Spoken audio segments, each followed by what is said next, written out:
भैरप्पांची कादंबरी वंशवृक्ष मी अनुवादित करायला घेतली तेव्हापासूनचा भैरप्पांच्या साहित्याशी माझा संबंध आहे.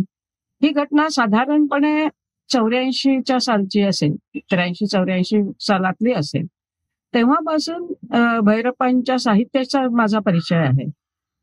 हा माझा अनुवाद सुरू असतानाच एकदा भैरप्पा पुण्यात आले आणि त्यावेळीच ते राहायला पण आमच्याकडे आले.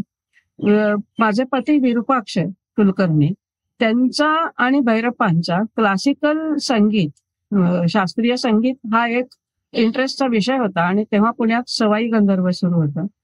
तो त्यांचा दोघांचाही आवडीचा विषय होता. दोघे त्या कार्यक्रमाला वगैरे जायला लागले.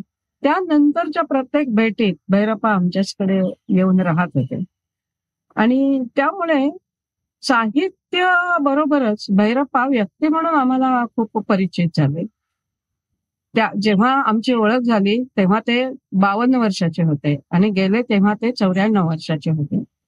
तर त्यामुळे त्यांच्या वयातला हा सगळा प्रवास अ, किंवा एक परिपक्वता जशी त्याच कालखंडात माझी पण परिपक्वता वाढत गेली आणि तसं मला ते व्यक्तिमत्व जास्तीत जास्त समजत गेला. हा एक अनुवादिकेला झालेला मोठा फायदा आहे. मला स्वतःला असं वाटतंय की लेखक त्या लेखनाच्या पलीकडे खूप असतो आणि तो समजून घेतला तर त्यांचं साहित्य समजायला खूप सोपं जातं. सुदैवाने मला तो फायदा मिळाला.